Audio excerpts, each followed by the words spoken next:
మొదటి మాటగా దేవుణ్ణి కోరుకుని, దేవుణ్ణి ప్రేమించి, దేవుని హృదయంలో నిలుపుకొని దేవుని వెతకాలి. దానికి ఎవరో మనల్ని ప్రోత్సహించాల్సిన నిమిత్తం లేదు. ఎవరి కోసమో మనం ఎదురు చూడాల్సిన అవసరం లేదు. అన్న నువ్వు చెబుతుందని లేఖనాధారం ఏంటని చెప్తారా? అడుగుతారా? చెప్తా. యెహోషువ తోడి పెద్దలు బ్రతికున్నంత వరకు ప్రజలు యెహోవానే ఆరాధించారట. వాళ్ళు ఎప్పుడైతే లోకాన్ని వదిలిపెట్టి ప్రభు దగ్గరికి వెళ్ళిపోయారో ఇక మిగిలిన వాళ్ళు యెహోవాను పక్కన పెట్టి వేరే వాటిని ఆశ్రయించడం మొదలుపెట్టారట. అంటే వీళ్ళ భక్తి ఎవరిని ఆధారం చేసుకొని ఉంది? అంటే యెహోషువ మరియు అప్పటి కాలపు పెద్దల్ని లింక్ అయ్యి వాళ్ళు దేవుని కనెక్ట్ అయ్యారు తప్ప వాళ్ళుగా దేవుని కనెక్ట్ అవ్వాల. అందుకే మొదటి పాఠంగా చెప్పాను, మన భక్తి వ్యక్తుల్ని ఆధారం చేసుకొని ఉండకూడదు. నువ్వే, నేనే, మనంతటా మనమే దేవునికి కనెక్ట్ అవ్వాలి. ప్రారంభ దినాల్లో మనకు కొంతమంది సహాయం అవసరం, నడిపింపు అవసరం. కనెక్ట్ అయిన తర్వాత ఇక పద్దాకలు ఎవరి నడిపింపును ఆశ్రయించాల్సిన అవసరం, ఎవరో ప్రోత్సహించలేదని డీలా పడాల్సిన అవసరం లేదు. హైదరాబాద్ నుంచి చిలకలూరుపేట వచ్చినప్పుడు భక్తి సాధన చేసేదానికి నన్ను రేపేవాళ్ళు ఎవ్వరూ లేరు. అవకాశం ఉన్నంత వరకు అప్పటి నుంచి ఇప్పటి వరకు కూడా భక్తిలో ముందుకు ప్రోత్సహించే వాళ్ళు తక్కువ. అవకాశం ఉంటే కిందికి లాగే పరిస్థితి ఎక్కువ.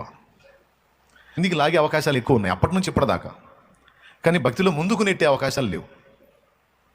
మనం ఇది చేద్దాం, మనం అది చేద్దాం, మనం ఇంకా వెళ్ళాలి, మనం ఇంకా దేవుని కొరకు ఒక పని చేయాలి, మనం వెళ్దాం, ఏకాంతంగా గడుపుదాం, ప్రార్థన చేద్దాం, మనం ధ్యానం చేద్దాం, విషయాలు తీసుకుందాం, పద నడు అనేవాళ్ళు ఎవరున్నారు?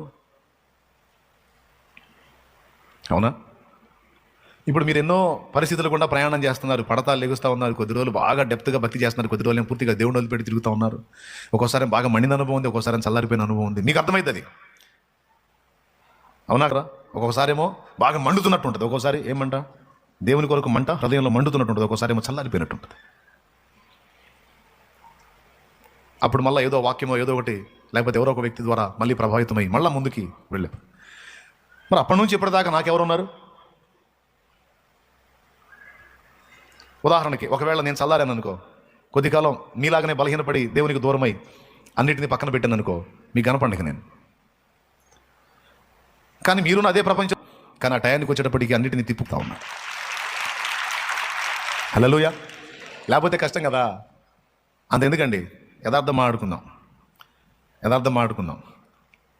ఒక నెలలో కరెక్ట్గా 4 ఆదివారాలు, 4 శుక్రవారాలు, 4 బుధవారాలు నువ్వు దేవుని సన్నిధిలో కనపడగలవా? కనపడుతున్నావా? 4 ఆదివారాలు నెలకి కనపడుతున్నావా? 4 శుక్రవారాలు, బుధవారాలు పక్కన పెడదాం, శుక్రవారాలు కనపడుతున్నావా? ఏమో. శుక్రవారం బుధవారం 2 తీసేయి, కనీసం ఆదివారం